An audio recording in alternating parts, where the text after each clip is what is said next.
Hi, this is Dr. Bennis. I thought that I would try to do some video recording for you all, just to kind of give it a more personalized feel, even though I'm super awkward in front of my iPad in my office not knowing where to look, but I will do my best. Welcome to the Get Moving course. I'm really excited to be teaching this again. I taught it once in the spring, as I mentioned in my little intro, and I really learned a lot, and I really enjoy being able to stay sort of in touch with what's going on in schools and really helping all of you who are sort of on the ground to make improvements to what you're doing. So for the purpose of this video, and I'm going to try to do short videos at the beginning of each week just to give you an overview, just to let you know a little bit about the course, how it's going to run, what it's going to look like. The first thing I want to tell you is that it is a little bit front-loaded, so really the first week and the second week have more reading, a little bit more work associated, and then it sort of tapers off, with the last week really focusing on finishing up your final proposals and then sharing them. The final project is a proposal for some sort of initiative related to physical activity, or you could do physical education if you want. And really the options are pretty much up to you.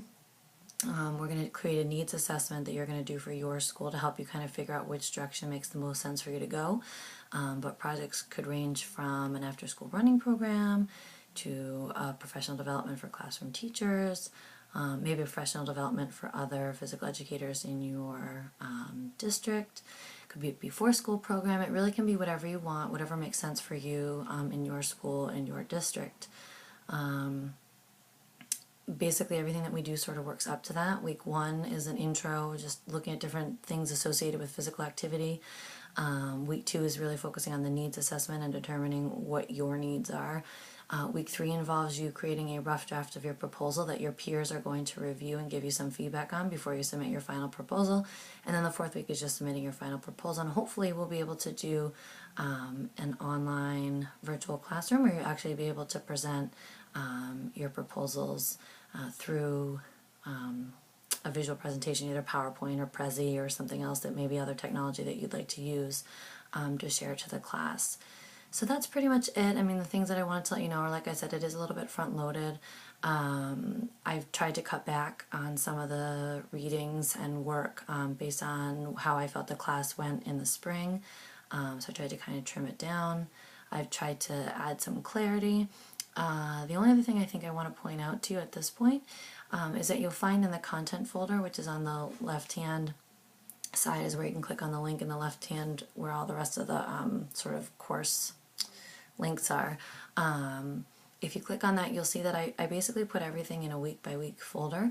So when you click on week 1, it'll be everything you need for week 1. If you click on week 2, it's everything you need for week 2. The discussion boards are linked there. The assignment links where you're going to submit the assignments are linked there. So I hope that that makes it easier. I feel like maybe some people in the spring didn't feel like that was helpful for them, but I just think it's the easiest way to organize the course, since in some respects it is sort of self-guided. You can look ahead, give yourself an overview of the course. You'll also notice that one thing I did add from last semester is a tasks link, and again it's in the upper left-hand corner. And I kind of outlined everything that's due and when it's due, just to give you an idea in case that's helpful to see the general overview.